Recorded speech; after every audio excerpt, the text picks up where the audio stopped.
Welcome back to the Ferrari carbon key video, part 2. Okay, so a bit of an update on progress. I've had to do a lot of modifications to this key, to the cover, sorry. I've got the rubber on. Honestly, I can't take it off. It's just too much hassle to take it off. But essentially, what I had to do was I had to use a very small flathead screwdriver, and I had to, obviously being small, it's nice and sharp, I had to sort of scrape what looked like just excess clear coat from these channels to both make the channel wider, and I had to dig down to make the channel deeper so that the rubber could fit all the way down because it was sitting too high up.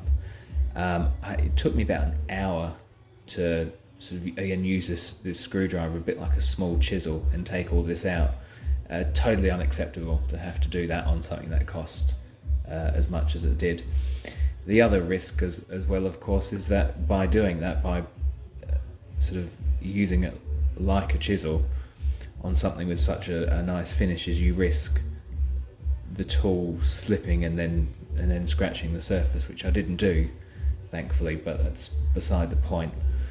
After all that, after spending an hour getting this to fit in here, I was then presented with another 2 separate problems. The first problem is, and it's been so long, I don't know if I actually mentioned this on the first part of the video, so apologies if I'm repeating myself, but there's no clips in here that hold this on. If you have a look at the back of the original one, there's a lip that holds this on, so nothing holds that on. Now, I have actually emailed TMC and Koshigroup, and to be fair to them, they did respond back to me fairly quickly, and they sent me a PDF informing me that you actually have to glue the cover on, which isn't ideal, but I'll accept that. But it wasn't made clear when I purchased the product at all. So I think for anyone purchasing this thing, it's going to be a simple DIY, like just removing the cover and putting it back on. It is the complete opposite of a basic DIY project.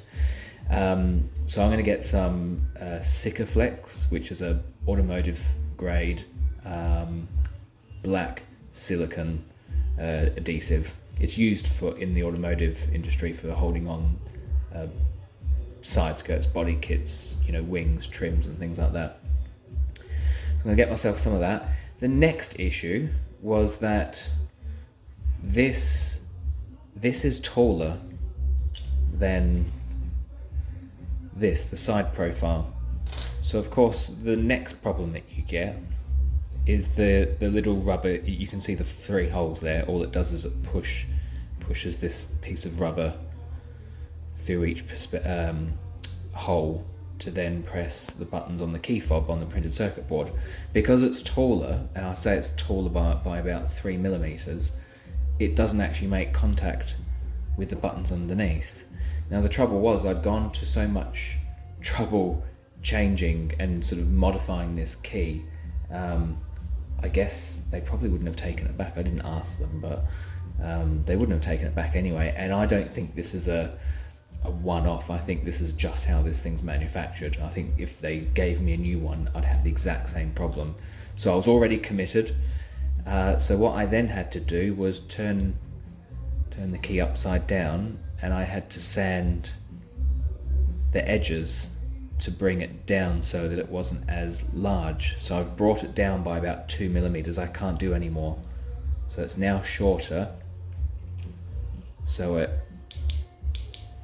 hopefully you can hear that. It actually clicks the buttons now. The issues with that now is, by doing that, the ridge that was on the original part of the key was too tall. So I had this horrible looking gap between the body and the key, or the cover and the key, sort of, I don't know what you want to call it, the frame. So I then had to get a knife, and I've already cut myself, thanks. I then had to trim about 2 millimeters off of this. So now this key frame, if you want to call it that, is now completely useless if I wanted to use the original cover. I don't. I should point out I would never do, if this was the only key I had, I wouldn't be going this far, I can assure you, but I still do have this key. So anyway, I've now modified this keyframe beyond use of any of the original covers. I now have to use this. Now, I did damage this section when I was sanding back the bottom.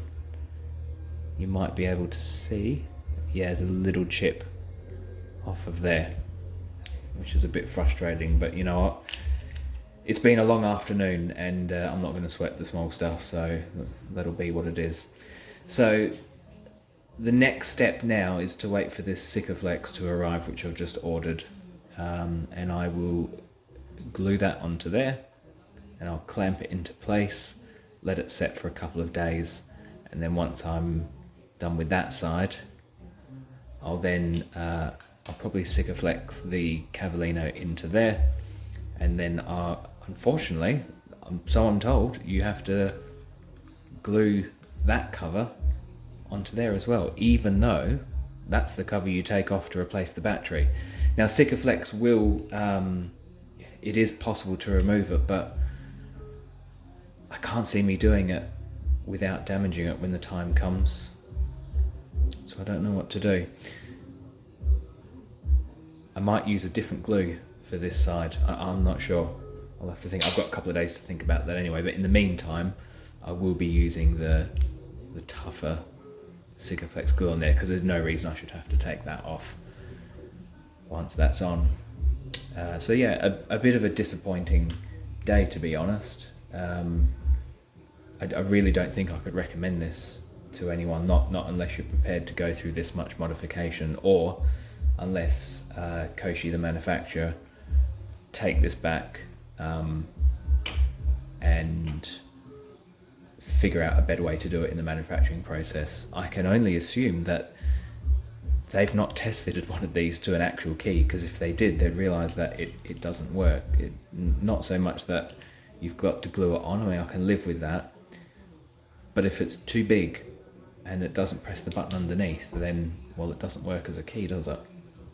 So anyway, that's it for today.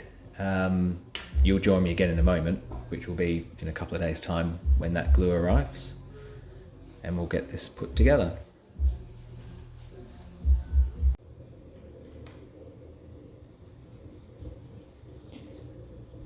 So that was the adhesive that I used in the end. Sikaflex. It's a huge amount of glue for such a small application, but it was the smallest that I could get the glue in. So, I don't know how well you can see that. Oh, I should have pointed out as well, the Sikaflex is black as well. It comes in black, white and grey. Obviously I've used black because I had to sand this down. Remember, I had to get the profile down because it was too tall. I had to get the profile down so the buttons reached.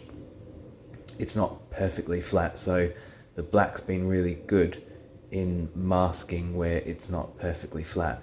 I mean, to be fair, you don't look at the key that closely anyway, but it actually looks really good now. Unfortunately, I've got that small chip there. So that bit's in. They work. I don't have to press them hard at all. So the next job, oh, I'll tell you what, I did do a small job off of camera, and that was to fit the Cavallino inside here.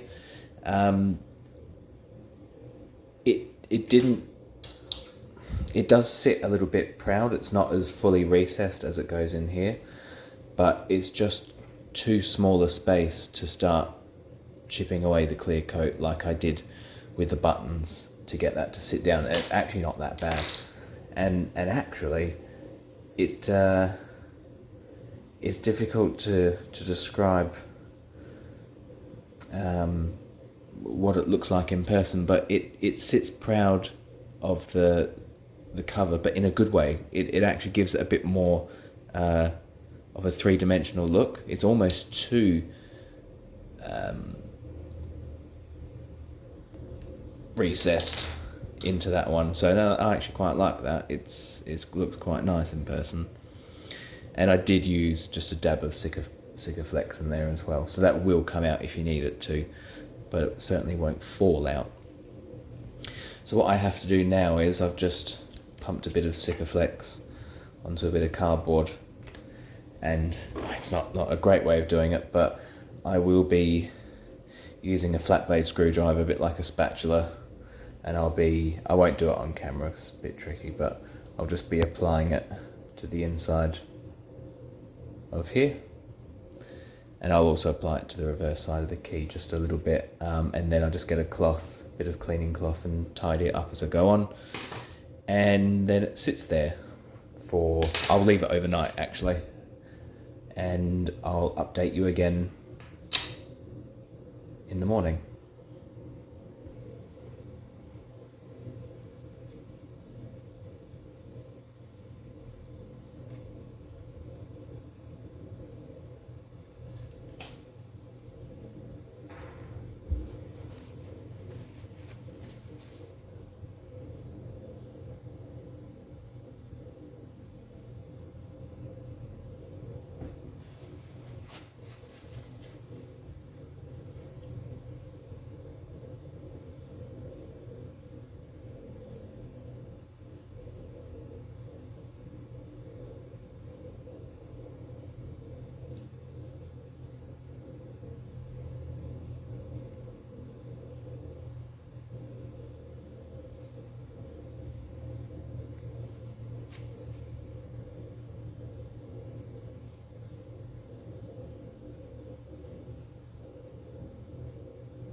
Okay, so it's the following morning.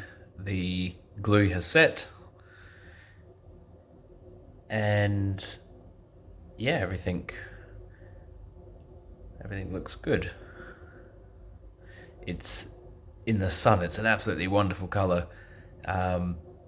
It lightens up, you can see straight through to the carbon weave.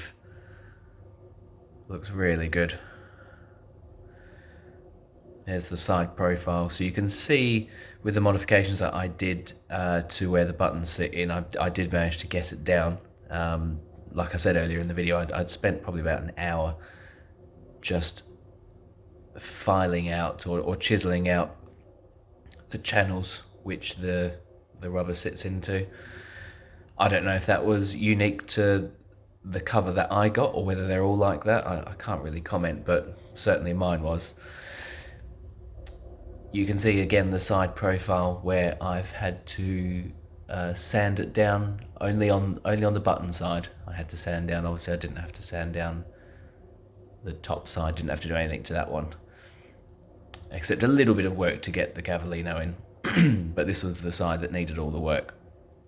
As it happens, as these things always happen, while I was waiting last night for the glue to set, I was just going through cleaning up my inbox, and an email landed in from Koshigroup saying that, because I sent them a bunch of pictures just showing them, comparing the height differences between the standard cover that contains the buttons and this one, and I explained to them that this cover was too tall, and there was probably about 3 millimeters difference between the two, obviously, so then the buttons don't make contact. They said that that's a manufacturing fault, and they said that it was more likely just unique to maybe a batch or possibly just mine. He said that's obviously not normal, so they will send me another cover, which is, you know, if I was a more patient person, I would have waited, and I would have a new cover by now. But there you go, I'm going to get a new cover soon, but I'll probably need it, because I don't know what will happen the day when I need to change the battery on this. So, you know, would I recommend that you buy this? Oh, I don't know. I mean, if you've got a really, really hacked up spare key, or, you know, one of your keys is in good condition, the other one's really, really hacked up, you don't mind a bit of DIY, and you can stomach spending about £170 and having to do that level of work yourself, then I suppose so. But if you're expecting just to buy it and fit it as easy as the standard ones, then I don't think I could really recommend it. It's one of those things, isn't it, when you sit here and look at it, it's only been about 2 or 3 days since the day that I was filing all this stuff down, and it's so easily forgotten when you look at the finished product and you see how good it looks. It's so easy to forget the pains that you go through to make it work. So I don't know. I've got to admit, the finished product does look really good. Maybe ask me in a couple of years when I have to change the battery. I'll probably feel a little bit different about it then. What I will point out is Sikaflex, if you've never worked with it before, it does actually have a bit of flex built into it, hence the name Sikaflex. So you can see just in front of my thumb, there's a cutout there. That's the standard cutout for where you'd normally either put your fingernail in and sort of lift this cap off. Obviously it's not going to come off like the standard one did, but I'm actually quite confident that when the time comes, I'll be able to run a very thin knife blade around the edge of here, and I should be able to pry that off. I'm sure you'll see an update video in a couple of years. Either way, I'm getting a new set of covers, so yeah, we'll deal with that as and when. But for now, I think that looks fantastic in the sun. And not in the sun, it just goes to a nice dark blue colour, which is more similar to the colour of my car. So yeah, I'm quite pleased with it now. Anyway, thank you for watching. I hope you liked the video. If you did, click like, and you'll no doubt join me for the next DIY, which hopefully won't be so tricky. Thanks for watching.